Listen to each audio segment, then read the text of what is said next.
Good afternoon, everyone. Welcome to Senate Education. It's Wednesday, May 12th, 1:18 p.m.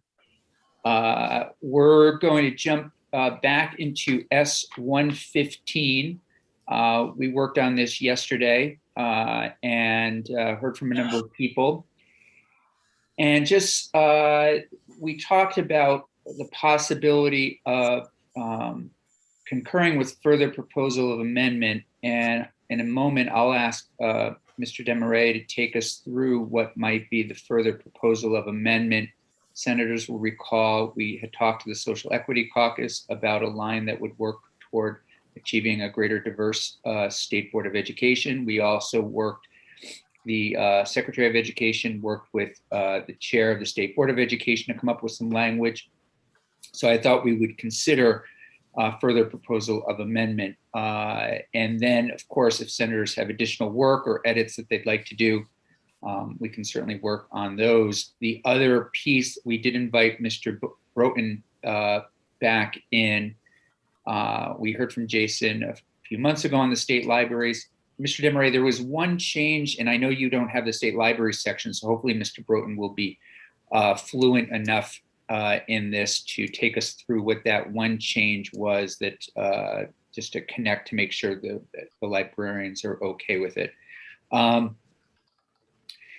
And in conversations with the chair of House Education, I'm getting the sense that they are making some progress on radon.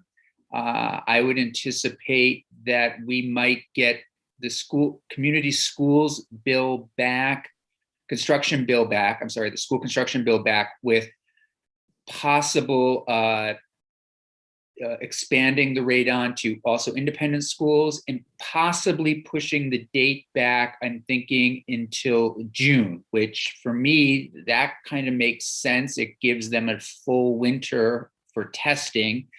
I don't think they've landed there, for certain at this point, but if something like that were to come back, it would make it unnecessary for us to continue to send radon on testing on S115. I know we had just talked about, I hadn't pulled the committee, people may not even before that, but we had just talked about really the importance of the radon testing, and S115 would have been another vehicle to do that. So I'm hoping that S115 might go back only with the proposal of amendment that Mr. Desmarais is going to take us through. And then S13, I thought we'd just get a jump start on this.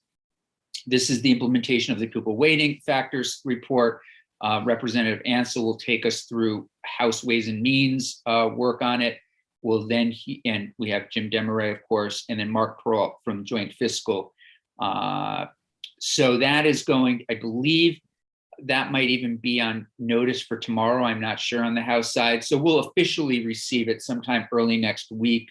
But it'd be great for us to be ready to go with either our concurrence or committee of conference, or concur with further proposal of amendment. I have to leave at 2:30 for a few moments to go down to Senate Appropriations to talk about, Mr. Desmarais as well, the community schools bill.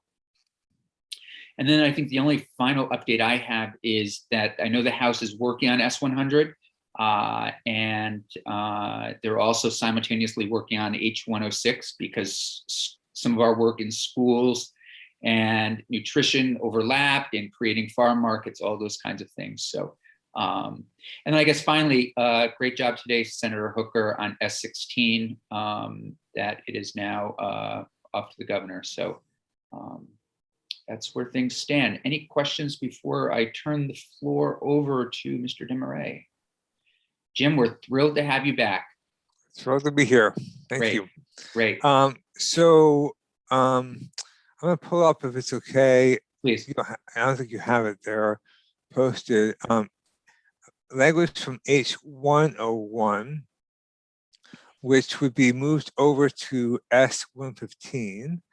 But I don't have it in that form yet for you. So let me just. And as Jim's doing that, just committee, remember H101 is was a House bill on literacy. We took that and combined it into our literacy bill. So it's a vehicle for the future if we need it in the next week or so, or next year.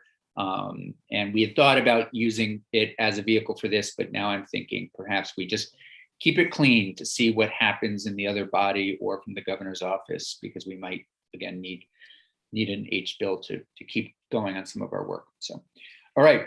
Sorry, Jim. It's all yours. Okay, no problem. So for the record, Jim Damrell as counsel, we are looking at language that currently sits in committee, Senate Education Committee draft amendment to H101, but the thinking is to move it to S115. These are both on the State Board of Education. It's the section 2 here, and this is the board membership. And the change here is around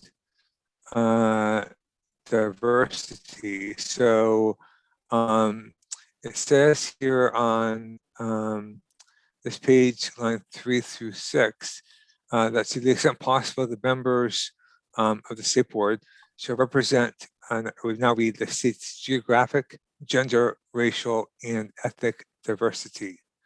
So it's moving from just geographically diverse to other areas of diversity. That's the first change. And the second change is in section 3, which amends current statute on the state board's powers and duties. And I'll just read it through with you.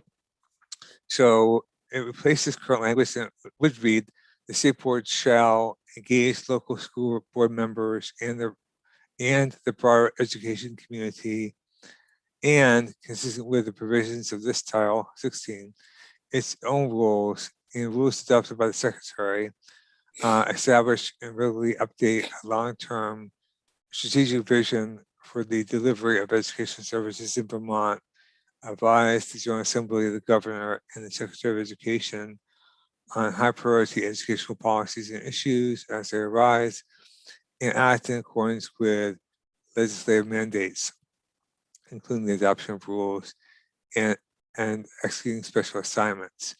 So what this is doing is it's moving away on line 11, talks about policy proposals, and it's moving away from like policy type stuff to more kind of a higher level, if you will, around vision,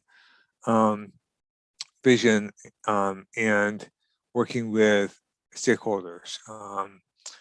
And then on the next page, it goes into some specific duties. And 1 is the same, 2 is the same, 3 is the same, 4 they're taking out. So they'd be deleting from their responsibilities, reviewing and commenting on the agency's budget. And they would be changing language in 7 around adopting rules. So I would say adopt rules pursuant to a chapter of law to carry out the powers and duties of the board as directed by the General Assembly within the limitations of legislative intent. And that's really it. So this language here came out of, I believe, the concern a couple of years ago when the state board made very broad changes to the rules for independent schools, which would have required them to operate in accordance with public school requirements. And this is to clarify that they have to act within legislative intent. And effective on passage. So those are the 2 changes. So just the diversity of the board being the first section, and the second one changing around the state board's powers and duties. Thank you very much. And Jeannie, when you receive that, if you would email it to all committee members and post it, I'd appreciate it. Mr. Demery, how would that connect with the language around you just proposed to us in the state board connect with what the House sent us on 115? Is there Yeah. anything? Yeah, so it does connect. So the House sent you on an S-115 is for the state board and the secretary, the chair of the state board and the secretary to work together over the interim period during the summer and really look at how they function, how they should function going forward. So broadly, what role should they play? Who should be adopting the rules? Are they performing? Do they have the right staff? Are they carrying out all their functions appropriately in a timely, professional way? So it's a broad look, basically, at their remit, if you will. The language we just went through, though, is much more limited. It's just basically a very high level framing the state board's function around vision and stakeholder engagement, as opposed to being more in the weeds. So it's a very first step, if you will, to a broader conversation. But the state board, I believe, thought it was worth having that first step happen now, just to clarify its overall kind of orientation. So it's okay for them both to travel together. Yes. Okay, in that way. Okay. Yep. Great. Any questions for Mr. Desmarais, or comments, concerns? Okay, in general, I know we've looked at this language quite a bit already earlier in the session. We had planned to move it. In general, are people comfortable if, again, not an official vote, but we might attach it again to S-115 so that we get this work done this year? I'm looking just for general consensus. Senator Hooker, please. Thank you. Thank you, Senator Campion. And how does this differ from what Mr. Carroll was talking about yesterday? It seemed as if he and the secretary of the agency are willing to come together and sort of get into the weeds. But, you know, as you said, I mean, these two pieces can travel simultaneously, but what does that mean for their efforts this summer?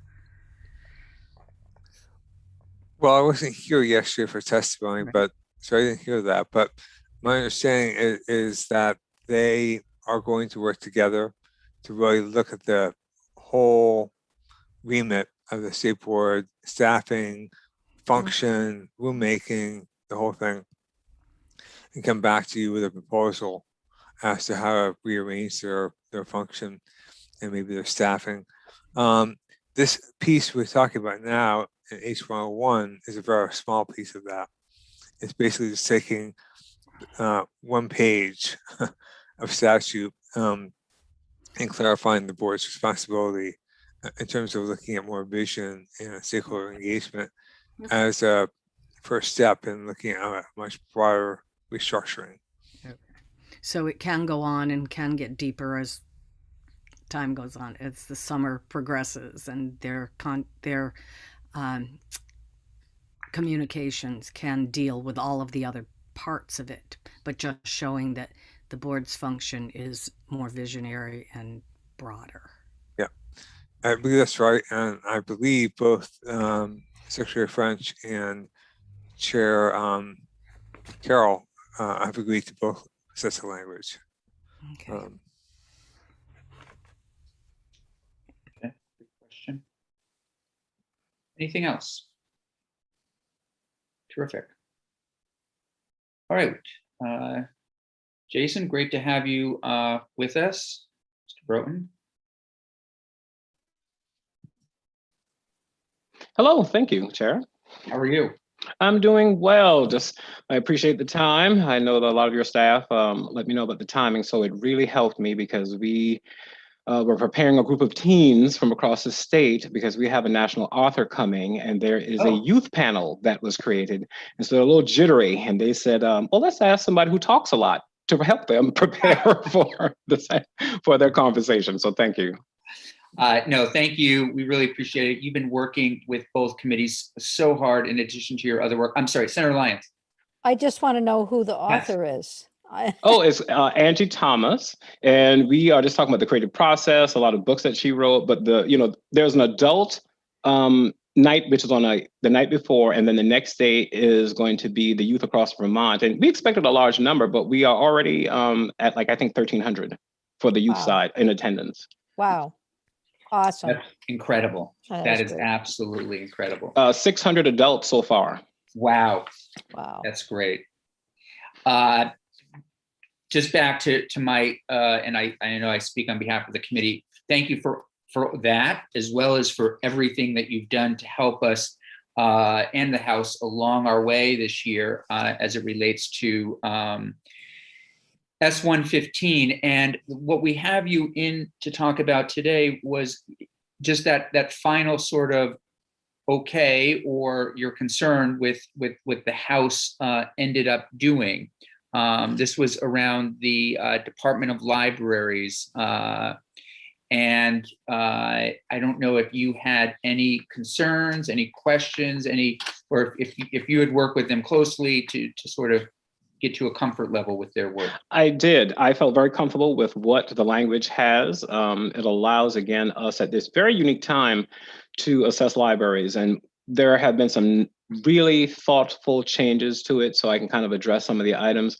When this bill was originally introduced, it was before COVID, so it really was going to be a roadmap for the state and also the Department of Libraries to examine what it looks like to examine the library landscape, what the state might want to do in any capacity, whether it be collections, diversity, programming, accessibility, funding, just a whole host of items that say, hey, what do we want to do with this? This is the first time we've ever looked at libraries in a full-scale review, the public libraries specifically, and their connections to school libraries and academic libraries.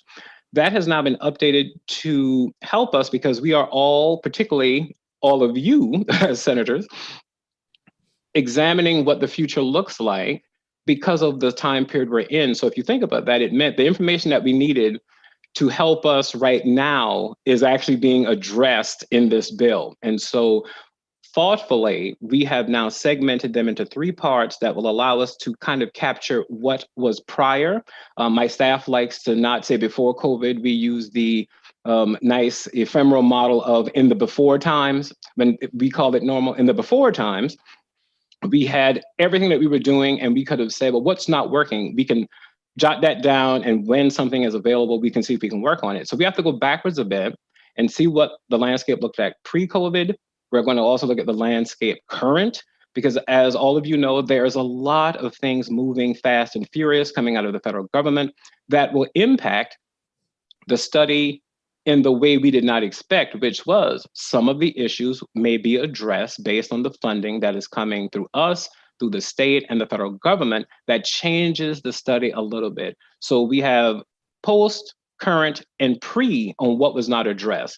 And I think the way the study is now set up, it allows us to do that because it's extended further out.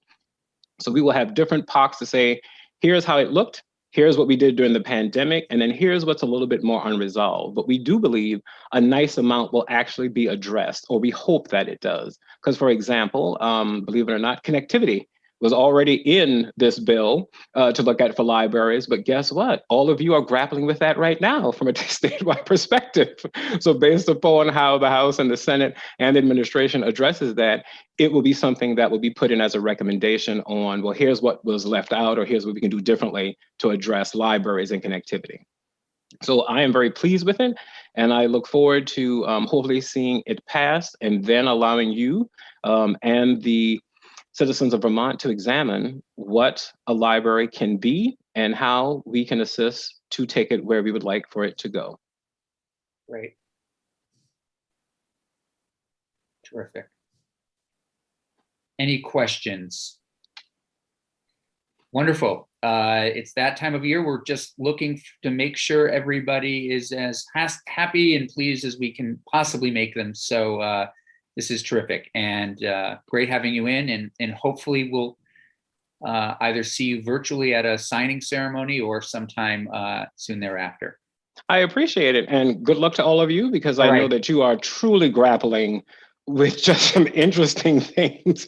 So my hats are off to all of you in all of your capacities, because I will be upfront. I know that all of you are tired. We are all tired, but thank you for all of your service to the state itself, because I can't even imagine the many, it's not issues, the many complex challenges you have to navigate right now under a time constraint. So thank you. That's very kind of you and very generous. Thank you very much. Good to see you. Jeannie, Yes, Senator. I think we're ready for Representative Ansel. Okay, I will. If you want to just take 5 minutes while we wait for Representative Ansel, that would be, you want to tell her 1:45,